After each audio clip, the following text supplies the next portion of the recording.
Welcome to the Riskwiser Zone, the show where we dive into the world of stocks and finance to help you make informed decisions about your investments. I'm your host, Louis, and I'm excited to share today's stories with you. We're starting off with a look at Trent Limited, a company that's been making headlines recently with its bonus issue announcement.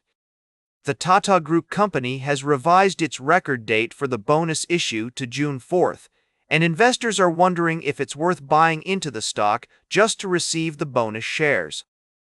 According to Harshal Dasani, business head at Vasset PMS, Trent's bonus issue is not an investment trigger by itself. He explains that a bonus increases the number of shares and adjusts the price accordingly, but it doesn't change the underlying business, cash flows, or economic ownership.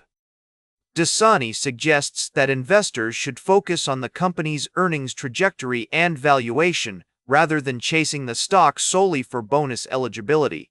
Trent's shares have fallen over 25% in the last year, closing at Rs 4,224 apiece on the NSE on Friday.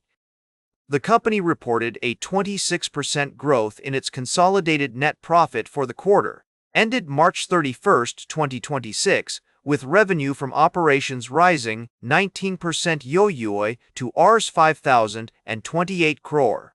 So, should you buy Trent shares for the bonus reward? Dasani advises that existing shareholders with conviction can let the corporate action pass through, while fresh money needs to be anchored in earnings visibility and valuation comfort. It's essential to remember that chasing a stock only for bonus eligibility is a weak investment argument. We'll be keeping an eye on Trent's performance and bringing you updates as more information becomes available. In the meantime, it's crucial to do your own research and consider multiple perspectives before making any investment decisions. We'll be right back with more from the world of stocks and finance on the Riskwiser Zone. Welcome back to the Riskwiser Zone. We're diving into the complex world of global markets and geopolitics. Today, we're examining the delicate dance between the US and Iran and how their negotiations are impacting the financial landscape. As we explore this story, it's essential to consider multiple perspectives and avoid taking a biased stance. The situation is multifaceted, with various factors at play. The US and Iran have been exchanging messages, seeking amendments to a draft agreement that would extend the ceasefire and reopen the Strait of Hormuz. However, it remains unclear whether these talks are making significant progress.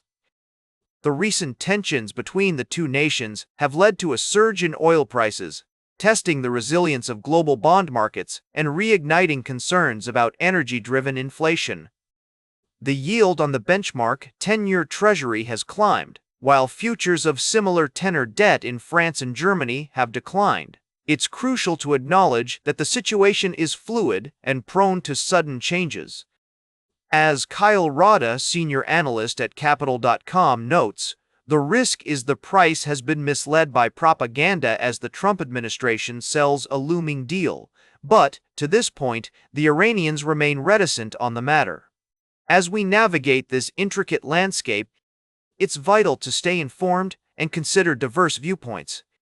The implications of these developments will be far-reaching, influencing not only the financial markets, but also global politics and economies. The story is unfolding, and we'll continue to monitor the situation, providing you with timely updates and analysis. For now, it's clear that the US-Iran negotiations have become a significant factor in shaping the global market narrative. Welcome back to the Riskwiser Zone. As we wrap up today's show, I'd like to dive into a fascinating story that caught my attention. It appears that Warren Buffett's Berkshire Hathaway has made some significant changes to its portfolio, and one of the companies that got the boot is Pool Corp, a leading distributor of swimming pool supplies. Now, you might be wondering why this is noteworthy. After all, Pool Corp seems like a solid company with a strong track record of dividend payments and a robust business model. And you're right. The company has indeed demonstrated impressive resilience in the face of declining new pool construction, with its installed base of 5.5 million in-ground pools across the United States, providing a steady stream of recurring revenue. However, it's essential to consider the bigger picture here. Berkshire's decision to sell its stake in Pool Corp entirely suggests that the expected return on investment no longer meets their criteria. This doesn't necessarily mean that Pool Corp is a broken business, but rather that the fundamentals may not be as compelling as they once were. As we analyze this situation, it's crucial to remain fair and balanced. On one hand, Pool Corp's Q1 2026 results show solid net sales growth of 6% and operating income growth of 7%, with a strong operating margin expansion. The company's private label chemical products are gaining traction, and its digital ordering platform is contributing to increased sales. On the other hand, the decline in new pool construction has undoubtedly had an impact on Pool Corp's growth prospects. While the installed base remains a significant driver of revenue, it's uncertain whether management can continue to expand margins as new construction remains muted. So, what does this mean for investors? If you're still holding on to Pool Corp shares, the core question is whether the installed base thesis holds and if management can continue to deliver on its growth promises. The first quarter numbers suggest that the answer leans yes, but it's essential to keep a close eye on the company's progress.